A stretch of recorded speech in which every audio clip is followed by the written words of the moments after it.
Inni kan koo takkaa ta'e dhaloonni dhufu garuu irraa haa baratu.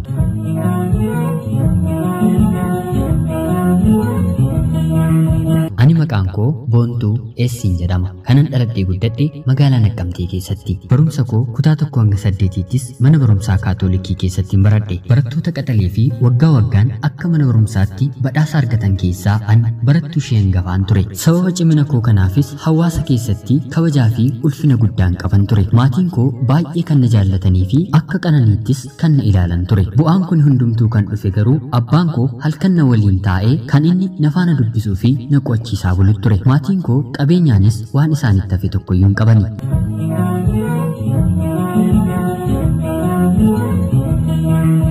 Biftii fi haalli uumamni koo waan nama hawwachiisuuf kutaa 9 erga barachuun eegalee booddee ani ulfina namni naa kennuu fi ilaalcha dargaggoonni naaf laatan haala sirrii ta'een keessummeessuu hin dadhabe. Kutaa 9ffaa yeroon baradhu xalayyaan jaalalaa harka koo irra hin geenyeen turre. Nan yaadadha guyyaa tokko xalayyaa 7 harka kootti qabadheen gale. Eenyu isaa ta'e eenyu xalayyaa yogguu naaf barreessee ergu yeroo jalqabaa 1-2 nan dubbisan ture. Saniin booddee garuu erga natti baay'achuu jalqabee akkan fuudhee manatti galcheen guggubuu yookiin mana fincaanii hojii koo guyyaa guyyaa taate. Haa ta'u malee garuu dargaggummaan anattis waan baay'ee ulfaachaa dhufeef hiriyaa tokko akkan qabachuu qabu ofiif nan murteesse. Yeroo kanattis mucaan hiriyaa koo daree keessaa baratu ofii baajaajii qabuu fi yeroo hundumaa baajaajiitiin galu innumaa gatii taaksii na danda'een isaaf gaaffii jaalalaa isaan fudhadhe. Isa waliinis yeroo hundumaa bahaa fi galmi keenyi baajaajii isaatiin taate. Otuma haala kanaan jirru guyyaa tokko mana barumsaarraa hafnee bakka biraa waliin deemnee durbummaa koo narraa fudhate.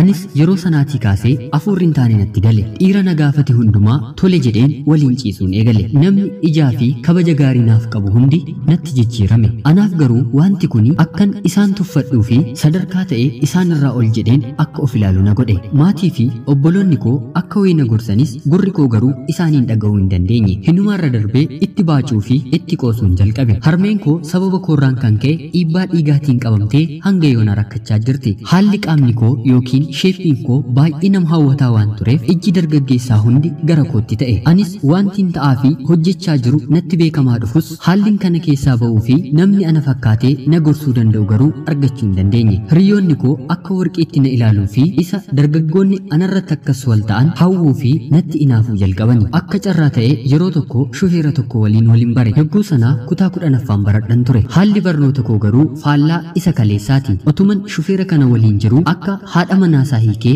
anaan na fuudhuu barbaadu natti hime. Anis yogguu sana wanti sammuu koo keessa jiru magaalaa Naqqamtee keessaa ba'u malee dhimma heerumuu hin turre. Anis tole jedheen shufeera umuriin nama madaalle waliin galle. Haaluma kanaan magaalaa Finfinneetti na fudhattee intalli isaa Maqalee Yuunivarsiitii yogguu eebbifamtu haadha manaasaa guyyaatti hiiku anaaf qubeelaa naaf godhee na fuudhe.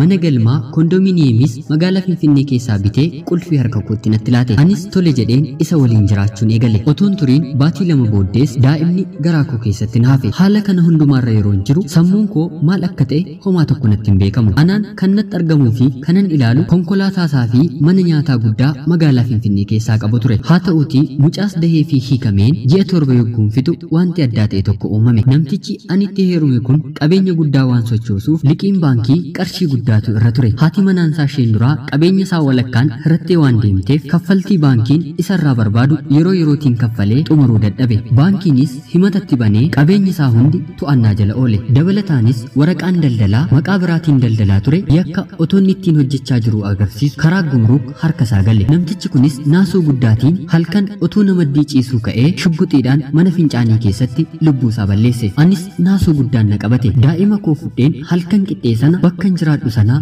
nan baqadhe. Namticha kanatti kanan heerume maatii koollee eeyyamsiisee waan hin taaneef maatii kootti deebi'uun baay'ee natti ulfaate. Baankiinis qabeenya namichaa akkaawuntii buukii koo dabalatee akkan sochoone nan dhorke. Anis haala kanaan lafa lixu wallaaleen magaalaa Bishooftuutti baqadhe. Bishooftuu ji'a muraasa ergan jiraadhee booddee mata haaraa deemeen mana nyaataa keessa hojjechuu jalqabe. Anis kanin turee fi kanan keessa dabarse hundi natti dhagahamuu jalqabe. Dargaggummaa fi bifti koo inni kaleessa nama hawwatu hundinuu narra darbe. Jireenyi koo jireenya abdii kutannaa ta'ee magaalaa Matahaaraa keessatti caatii, sigaaraa fi hashiishii hiriyoota koo fi fira koo guyyaa hundumaa natti ta'ani. Jireenya badii fi jireenya akkasirra jiraachuurra lubbuu ofii dabarsuun kan nama hawwisiisu. Haala sanaanis waggaa 4 guutuun dabarse. Otuma kanaan hin jiru maatiin koo anaan na barbaacha hanga gaazexaa maxxansuutti gahanii turani. Akka tasaa ta'ee akka magaalaa Matahaaraa jiru namni dur ijoollummaa kootti na beeku isaaniif bilbilee itti hime. Isaanis otoon turiin guyya 3 keessatti bakkaa fi haalaan ani irra jiru arganii baay'isanii gaddan. Anis yogguun isaaniin arge naasuu fi hollannaa guddaatu natti dhagahame. Haadha koos si'a lammataaf ija kootiin ishee arguu koofis baay'een gammade. Isaanis koottuu gara biyyaatti gallanaan jedhan. Ani garuu hawaasa kaleessaatti ija koo mul'isu waan hin barbaanneef hin barbaaduun jedheen. Baay'ee na kadhatani, baay'ees na waliin turani. Dhumarratti harmeen koo mucaa koo akka fudhattee galtee guddistu na gaafatte. Anis tole jedheen harmee kootti laadhe. Isaanis biyya galanii erga mari'atanii booda akkan biyya alaa deemeen yoo xiqqaate ofii fi daa'ima koollee hin jiraachisu natti himani. Anis maafuu dhugaan se'a hagan danda'u of bayyaannachiiseen suusiin kanaan dura waliin jiraachaa ture hundumaa safaratti godheen biyya alaa deemuuf of qopheessuu jalqabe. Wanti hundumtuu naaf xumurames gara Dubaayitti bara 2008 imala koo raawwadhe.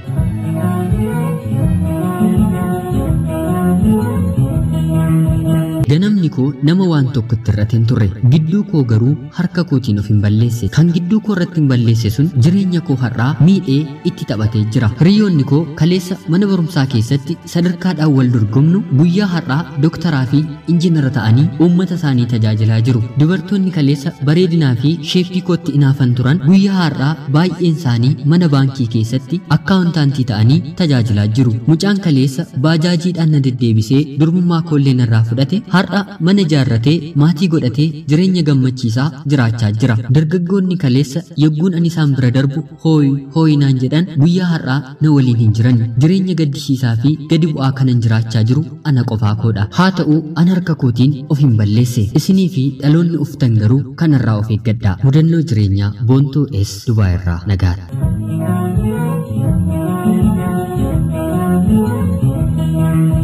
Ashamaa akkam jirtu kabajamtoota hordoftoota qophii Oromiyaa 24 nagaaf jaalalli tokkummaan bakka jirtan hundumaatti hunduma keessaniif yaa ta'u jecha amma kanan isiniif dubbisee ka'ee mudannoo jaalalaa obboleettiin keenya Boontuu S Dubaay irraa isiniif ergite isiniif dubbiseen ka'ee xalayaa kanarratti akka irraa barattan homaa shakkii hin qabu. Obboleettiin keenya Boontuu mudannoo jireenya kee keessatti si qunnamee tokko lamaan nutti mukee yookiin nu qooduu keef guddaa galatoomii siin jenna. Maqaa dhaggeeffattoota keenya akkanumallee umurii dheeraaf nagaa siif maatii kee akkanumallee mucaa keef haa kennu siin jenna.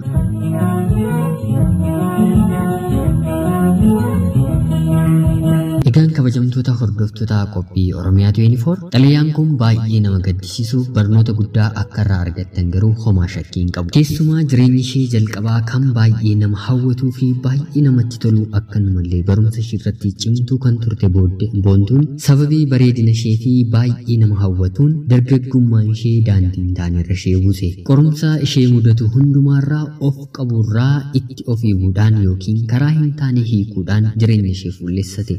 ishee fuullessite. Haa ta'u malee abbaa manaan isheen itti heerumtes waggaa dheeraa otoo hin turiin lubbuu isaa balleesse. Namoonni sooromanii qabeenya hedduu qaban hedduun isaanii dhina sammuu guddaatiin akka jiraatan saayinsiin ni dubbata. Dhiphinni isaanii kun immoo wantoota hedduu akka isaan gadi fageessanii hin yaadne isaan dhorka. Kanaafis battalumaan murtee isaan murteessan wanta isaan gahe irratti lubbuu isaanii balleessuu yookiin lubbuu nama biraa balleessuutti murteeffatu. Abbaa manaa Boontuus kan qunname kanuma. Boontuun jalqabumaa jireenya ishee balleessite. Akkuma isheen dubbattes ani harkaanii jette. Hinumaarra darbee jireenya suusiitiin jiraachuu yookiin caatii sigaaraa qamu'uu kanallee akka dabarsite nutti himteetti. Jireenyi kun dhugaa dubbachuuf jireenya maraatummaadha yookiin addunyaa gara biraa keessa jiraachuuti. Namoonni hedduun isaanii aaranii yookiin abdii kutanii kan itti galan ni jiru. Namoonni kaan immoo akka araadummaa yookiin hawaasa keessaa akka nama addaatti of ilaaluutiinis kan jalqabanii jiru. Hedduun isaaniis keessaa bahuun baay'ee itti ulfaata. Obboleettiin keenya Hordoftoonni boontuun garuu akkuma maatii ishee argatteen biyya alaa ishee ceesisuuf yaada kaasanii fi jennaan gammachuu guddaa argattee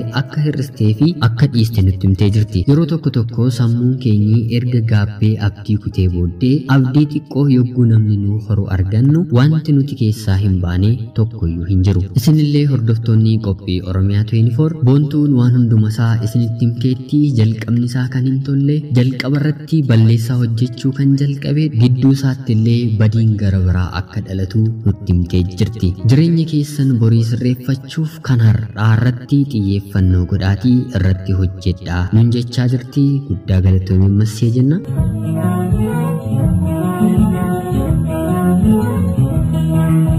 Egaan qophiin guyyaa har'aaf qabadheen dhiyaadhee kana fakkaatti yaadaaf gaaffii jajjabinaa obboleettii keenya boontuuf qabdan hordoftoonni qophii Oromiyaa 24 komentii jala akkasinuuf keessan isinaaf namoonni chaanaalii keenyaaf haaraa taatan anaa dhufsiniin jecha Oromiyaa 24 guyyaa guyyaatiin xalayyaawwanii fi seenaawwan jireenyaa nama barsiisuuf jijjiiruu danda'an isiniif qabattee dhiyaatti. Isinillee yoo ni qabdu ta'e karaa lakkoofsa bilbilaa keenyaa iimoo yookiin teelegraamiitiin sagaleedhaan yookiin barreeffamaan nuuf qooduu dandeessiniin jecha subscribe akka nuuf gootan asumaan isin affeerreerra. Guyyaa borii xalayyaa jaalalaa yookiin seenaa jireenya nama barsiisuu gara biraatiin hanga walitti deebinutti nagaan turaan siniin jedha. Qophii kanaa qopheessuuf qindeessuutiin kanan isin waliin ture an gammachiista shoomeetii horaa bulaa.